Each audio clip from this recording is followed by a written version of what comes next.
Hey, what's up, YouTube? This is Ellie Amazing. Back with y'all again. About to show y'all yet another build for my Yosenjus. I have at least two card demises, and like I said earlier, this is mostly the I would say the only deck currently that can fully utilize it as fullest. I mean, other decks can use it, but if they can't special or do damage to your opponent, then you're not really using it at the highest optimization, I guess you can say. But again, like this deck has no problem not specialing and sometimes not doing damage. You can just destroy monsters at least or bounce back cards or whatever.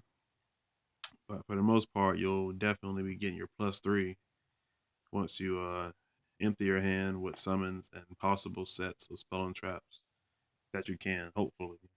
And then hopefully you don't draw any monsters. But I cut the monsters pretty short. I don't run any of the card Ds or hand traps or non Yosenju monsters. It's mainly just gonna be Yosenju monsters, just for the sheer fact I can just summon, and then set or activate any spells I have to, and then play card demise. And there'll be a low chance of drawing more monsters because I have a short count. And since they all return to your hand, it's pretty much replenish. You don't have to really keep digging for monsters and hoping to draw a monster. You always have a monster, and you already have your back row and spells set and ready. But yeah, I'll just and actually I'll show that after I get with the get done with the main.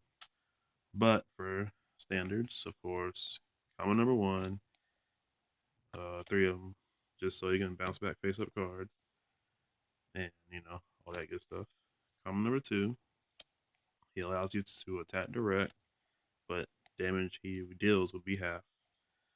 And again, he combines best with common number three, because whenever another one does damage, search for any Yosenju card and add it to your hand. So you can either add monsters right away, just because you know you'll draw spells and traps later, or you add whatever you need, the pendulum scale or the counter trap, just if you know you need it right away or on your opponent's turn. And then just two Sujit because you don't want to draw or not draw. Have three of these in the deck and draw it off of demise because it's the only one that doesn't normal summon after it's been normal summoned. So it's really the last one in line to come out, and you don't want it in the hand at all. And also three Suchic L's because they're the scale. Even if you draw, you can just place them in the scale. If your Sinjus to be destroyed by torrent or bombs or something, destroy it instead. So it'll quickly be used up. All that they use notice. I think the effect will be negated, but it won't be destroyed because you'll just destroy. You'll just instead substitute destruction with the Shinju L. So keep them all safe from that. That's 14 monsters right there. Spells. I think it's like 12 spells. Yeah. Three card demises. I don't have the third. I only pulled two that one night during the pack opening, but or I only got two that night. But two card demise. Best. The reason why it's mainly +3. He'll send you. I guess you can say. Once you summon, and set whatever you have or activate, draw till you have three. So you'll have no hand, and you'll draw one, two, three. So you have three cards. Hopefully they'll be for like I said, the spells and traps. And for the rest of the turn, your opponent takes no damage, and you cannot special summon monsters this turn. And it's once per turn, of course. And during the end phase, send your hand to the grave. So what you do is resolve card demise. That way you send your hand to the grave, which after you set what you got, you have no hand. And then you use their comma, your Yosenju's effects to return to your hand during the end phase as well. So you resolve this, have no hand. Once you send what you don't have, then you add your commas back to your hand. So easy peasy. Only broke thing about it. Three duality helps you, maybe just scout the monsters you might draw, put them back, or before you summon out, add it. That way you know you'll draw nothing but spells and traps after you play a card demise. So pretty good there. One up start, you gotta run it. It's just a staple now. Three Tinky again. Thin the deck down with the monsters, and plus they give 100 boost. You can add any Yosenju you want. One, two, three. Tech cards pretty much. The one D fissure for the BA. And monarchs. Yeah, that hurts monarchs too, and it also can hurt Cosmo because they won't be able to go to grave, and the ships won't be able to float. But mainly hurts monarchs. They can't use their little guys, or the big monarchs contribute. They go banished too, so they lose that option for the big guys. And then BA gets crushed utterly by it. So another thing, tech card is Book of Moon. Again, mainly for BA because you can't really. It's useless versus Cosmo, and it's subpar again versus Monarchs unless you're booking Vanities or Majesties.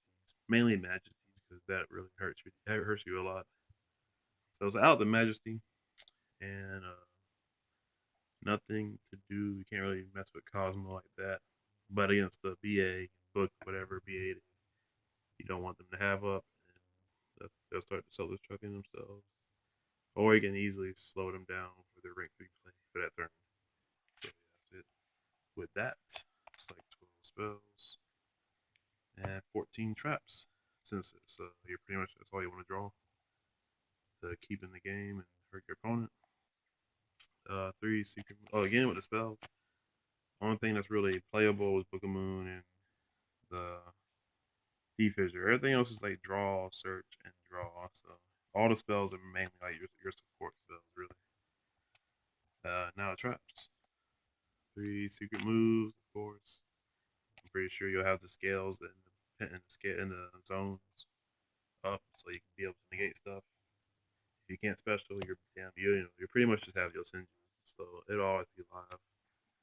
Just to lose a turn, just so you can negate any effect monster that are special and switch them to defense, so you can easily run them over.